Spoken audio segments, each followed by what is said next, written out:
భారత్ పాకిస్తాన్ మధ్య యుద్ధ విరమణ శాంతి చర్చలకు స్వాగతం పలుకుతా ఉన్నాం.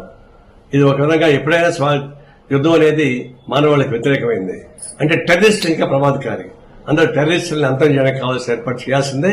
అది రేపు బయలుదేరే డిస్కషన్ లో కూడా పాకిస్తాన్ భారతదేశ మధ్య చర్చల్లో కూడా ఎవరైతే పహల్గాంలో దాడికి ప్లాన్ చేశారో ఆ టెర్రరిస్ట్ వెనక్కి తీసుకురావాలా. ఎందుకంటే గతంలో బాంబేలో హోటల్ పైన దాడి చేసిన టెర్రరిస్ట్ వెనక్కి తీసుకొచ్చారు కదా, అదే పద్ధతుల్లో వీళ్ళని కూడా టెర్రరిస్ట్ కూడా వెనక్కి తీసుకోవాల్సిన అవసరం ఉంది. దాన్ని బయట డిస్కషన్ పెట్టాలి. ఇంకొకటి, ఇప్పుడు శాంతి చర్చలు కొనసాగిస్తున్నాయి కదా, మరి ఒకప్పుడు నేను చెప్పిన దాన్ని నాకు నారాయణ పాకిస్తాన్ పంపించాలని చెప్పేసి కొంతమంది బీజేపీ నాయకులు అవాక శాఖలు వాగారు.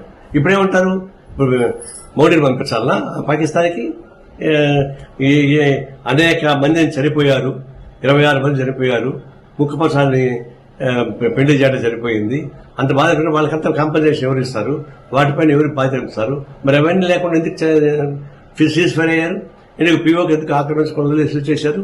ఇవన్నీ చూసినప్పుడు మీరు టాక్టిఫుల్ గా భారతదేశం అడ్డం పెట్టుకుని చేసే వ్యాపారం తప్పకుండా నాకేం కనపడలేదు. సిన్సియర్గా మేము టెర్రరిస్ట్ పైన దాడి చేయమని గిట్టికి చెప్పిన దానికి మమ్మల్ని అపార్థం చేసుకుంటారా? నేను తీవ్రంగా నిరసిస్తున్నాం. ఈ శాంతి చర్చను స్వాగతిస్తా ఉన్నాం. CPI welcoming ceasefire between Bharat and Pakistan. This is we are fighting against the terrorist. Terrorists should be curbed. During the peace talk also, India should propose that those who planned the terrorists should be brought back to India. That should be there. We are welcoming the ceasefire. Bharat Pakistan మధ్య యుద్ధ విరమణ శాంతి చర్చలకు స్వాగతం పలుకుతా ఉన్నాం. ఇది ఒక విధంగా ఎప్పుడైనా యుద్ధం అనేది మానవాళికి వ్యతిరేకమైంది. అంటే టెర్రరిస్ట్ ఇంకా ప్రమాదకారి. అందరూ టెర్రరిస్టులను అంతం చేయడానికి కావాల్సిన ఏర్పాటు చేయాల్సిందే. అది రేపు బయలుదేరే డిస్కషన్ లో కూడా పాకిస్తాన్ భారతదేశ మధ్య చర్చల్లో కూడా ఎవరైతే పహల్గాంలో దాడికి ప్లాన్ చేశారో ఆ టెర్రరిస్ట్ వెనక్కి తీసుకురావాలా. ఎందుకంటే గతంలో బాంబేలో హోటల్ పైన దాడి చేసిన టెర్రరిస్ట్ వెనక్కి తీసుకొచ్చారు కదా, అదే పద్ధతుల్లో వీళ్ళని కూడా టెర్రరిస్ట్ కూడా వెనక్కి తీసుకోవాల్సిన అవసరం ఉంది. దాన్ని బయట డిస్కషన్ పెట్టాలి. ఇంకొకటి, ఇప్పుడు శాంతి చర్చలు కొనసాగిస్తున్నాయి కదా, మరి ఒకప్పుడు నేను చెప్పిన దాన్ని నాకు నారాయణ పాకిస్తాన్ పంపించాలని చెప్పేసి కొంతమంది బీజేపీ నాయకులు అవాక శాఖలు వాగారు. ఇప్పుడేమంటారు, ఇప్పుడు మోడీని పంపించాలన్నా పాకిస్తాన్కి? అనేక మంది చనిపోయారు, 26 మంది చనిపోయారు, ముఖ్యపక్షాన్ని పెళ్లి చేయడం సరిపోయింది. అంత బాధ వాళ్ళకంతా కాంపెన్సేషన్ ఎవరు ఇస్తారు? వాటిపైన ఎవరు బాధ్యత ఇస్తారు? మరి అవన్నీ లేకుండా ఎందుకు సీజ్ ఫైర్ అయ్యారు? ఎందుకు పీఓకి ఎందుకు ఆక్రమించుకోవడం ఇష్యూ చేశారు? ఇవన్నీ చూసినప్పుడు మీరు టాక్టిఫుల్ గా భారతదేశం అడ్డం పెట్టుకుని చేసే వ్యాపారం తప్పకుండా నాకేం కనపడలేదు. సిన్సియర్గా మేము టెర్రరిస్ట్ పైన దాడి చేయమని గిట్టికి చెప్పిన దానికి మమ్మల్ని అపార్థం చేసుకుంటారా? నేను తీవ్రంగా నిరసిస్తున్నాం. ఈ శాంతి చర్చను స్వాగతిస్తా ఉన్నాం. CPI welcoming ceasefire between Bharat and Pakistan.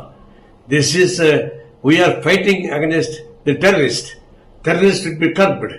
During the peace talk also, India should propose that those who planned the terrorists should be brought back to India. That should be there. We are welcoming the ceasefire. Bharat Pakistan మధ్య యుద్ధ విరమణ శాంతి చర్చలకు స్వాగతం పలుకుతా ఉన్నాం. ఇది ఒక విధంగా ఎప్పుడైనా యుద్ధం అనేది మానవాళికి వ్యతిరేకమైంది. అంటే టెర్రరిస్ట్ ఇంకా ప్రమాదకారి. అందరూ టెర్రరిస్టులను అంతం చేయడానికి కావాల్సిన ఏర్పాటు చేయాల్సిందే. అది రేపు బయలుదేరే డిస్కషన్ లో కూడా పాకిస్తాన్ భారతదేశ మధ్య చర్చల్లో కూడా ఎవరైతే పహల్గాంలో దాడికి ప్లాన్ చేశారో ఆ టెర్రరిస్ట్ వెనక్కి తీసుకురావాలా. ఎందుకంటే గతంలో బాంబేలో హోటల్ పైన దాడి చేసిన టెర్రరిస్ట్ వెనక్కి తీసుకొచ్చారు కదా, అదే పద్ధతుల్లో వీళ్ళని కూడా టెర్రరిస్ట్ కూడా వెనక్కి తీసుకోవాల్సిన అవసరం ఉంది. దాన్ని బయట డిస్కషన్ పెట్టాలి. ఇంకొకటి, ఇప్పుడు శాంతి చర్చలు కొనసాగిస్తున్నాయి కదా, మరి ఒకప్పుడు నేను చెప్పిన దాన్ని నాకు నారాయణ పాకిస్తాన్ పంపించాలని చెప్పేసి కొంతమంది బీజేపీ నాయకులు అవాక శాఖలు వాగారు. ఇప్పుడేమంటారు, ఇప్పుడు మోడీని పంపించాలన్నా పాకిస్తాన్కి? అనేక మంది చనిపోయారు, 26 మంది చనిపోయారు, ముఖ్యపక్షాన్ని పెళ్లి చేయడం సరిపోయింది. అంత బాధ వాళ్ళకంతా కాంపెన్సేషన్ ఎవరు ఇస్తారు? వాటిపైన ఎవరు బాధ్యత ఇస్తారు? మరి అవన్నీ లేకుండా ఎందుకు సీజ్ ఫైర్ అయ్యారు? ఎందుకు పిఓకి ఎందుకు ఆక్రమించకూడదు?